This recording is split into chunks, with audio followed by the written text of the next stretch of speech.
I mean, goddamn, man, I go back to the early '70s with Ivan Putski, and I'll tell you a story about Ivan. Ivan was for people in the Midwest. There was Igor.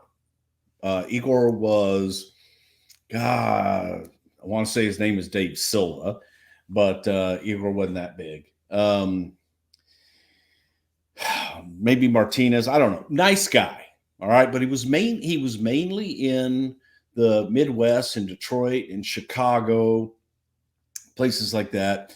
Wore the white coveralls with black trunks and tennis shoes and everything, and of Polish descent, even though he wasn't.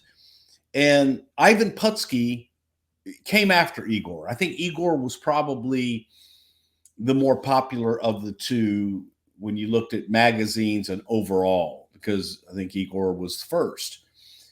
And Putski came along, but I would dare say, because I've seen both, man, Ivan Putski in his heyday, you could not touch. I mean, Putski would have people eating out of the palm of his hand. And he, would come on and his promos were Dobra, Yakshimash, and did all of his promos all in Polish, had an interpreter from the crowd that would come up and she would translate for him. And, his emotion as she would translate in Polish to him was just unbelievable, man, the way that he could communicate with the audience without either having to say a word or in another language. And Putski was great. Kids would come and they would bring him teddy bears and candy. He was just a big child. But when you angered Ivan, oh my God, it was unbelievable. And Ivan left Texas and Ivan went to New York for Vincent J. McMahon. Man, Ivan got up there, stopped wearing the white, underwear top and the black tights, and all of a sudden he put on trunks and boots. He shaved and he got into bodybuilding shape. Whereas before he was like a power lifter shape. He had a derby on him, but man, it was like this Polish strongman, Ivan Putski. Then he became like Polish bodybuilder Ivan Putski. In New York, man, drew, sell out, as Putski would always say.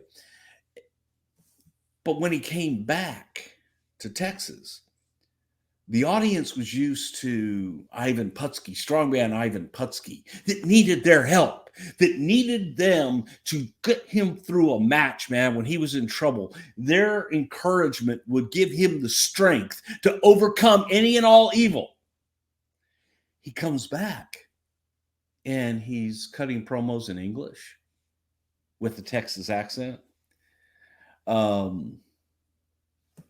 Looks like, a brick shit house. But the innocence of the character of Ivan Putski was dead.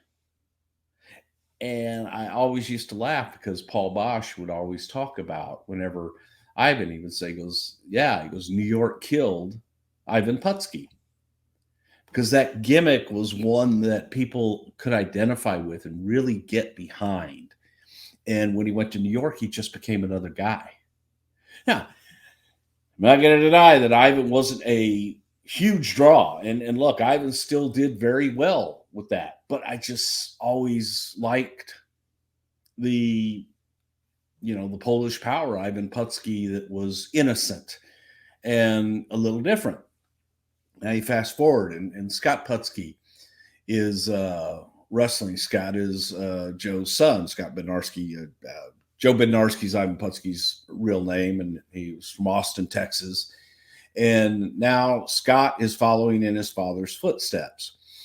And I think that in some places where Ivan might have been difficult to deal with, I think some of that rubbed off on Scott, and the promoters immediately thought, oh, if I've got to deal with Scott, I got to deal with Ivan, and I don't want to deal with Ivan.